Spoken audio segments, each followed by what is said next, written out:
Again ഞാൻ വീണ്ടും ഇവിടെ ഗുവാഹത്തിയിലെത്തിയാണ്. ഇന്ന് സംഭവിച്ചതെന്ന് വെച്ച് കഴിഞ്ഞാൽ രാവിലെ ഞാൻ സൈക്കിൾ പാർസൽ ഓഫീസിൽ നിന്ന് അൺലോഡ് ചെയ്ത് ഇവിടെ നാരങ്കി എന്ന് പറഞ്ഞ സ്ഥലത്ത് പോയി. അവിടെ ഞാൻ ഷില്ലോങ് പോകുന്ന വഴിയിൽ പരിചയപ്പെട്ടൊരു മലയാളി ഉണ്ടായിരുന്നു. മൂപ്പര് ഇവിടെ ഗുവാഹത്തിയിലാണ് വർക്ക് ചെയ്യുന്നത്. അപ്പം മൂപ്പരുടെ വീട്ടിൽ ഞാൻ സൈക്കിളൊക്കെ വെച്ച് ഭക്ഷണം കഴിച്ച് ഫ്രഷായി കുളിച്ച് അലക്കി ഒക്കെ ചെയ്തിട്ടോ. ബ്രോക്ക് ഒരുപാട് നന്ദി. ബ്രോനെ ഞാൻ വ്ളോഗിങ്ങിലൊന്നും കൊണ്ടുവന്നിട്ടില്ല, കാരണം ബ്രോൻ്റെ പ്രൈവസി മാനിച്ചാണ്ട് ഞാൻ കൊണ്ടുവരാത്ത കേട്ടോ.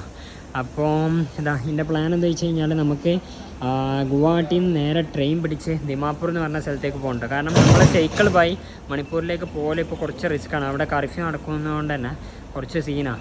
അപ്പം മണിപ്പൂരിലേക്ക് അങ്ങനെ എൻ്ററാൻ പറ്റാത്തതുകൊണ്ട് നാഗാലാൻഡിലേക്കും പോകാൻ പറ്റാത്ത അവസ്ഥയാണ്. പക്ഷേ ഞാൻ എൻ്റെ തീരുമാനം എന്താ വെച്ച് കഴിഞ്ഞാൽ ഇവിടെ നിന്ന് ട്രെയിൻ പിടിച്ചുകൊണ്ട് നേരെ നാഗാലാൻഡ് പോയി എക്സ്പ്ലോർ ചെയ്യുക. 2 ദിവസമോ 1.5 ദിവസമൊക്കെ ആയിട്ട് അവിടെ ഉണ്ടാവും. എന്നിട്ട് നേരെ അങ്ങോട്ടേക്ക് തന്നെ തിരിച്ചു വരാം കേട്ടോ. അപ്പോൾ അതാണ് പ്ലാൻ. ഇന്ന് രാത്രിയൊക്കെ ആയിട്ട് ഞാൻ ട്രെയിൻ കയറുമല്ലോ. നോക്കെ ഇവിടെ നേരെ വന്നപ്പോൾ തന്നെ വന്ദേ ഭാരത് കേട്ടോ.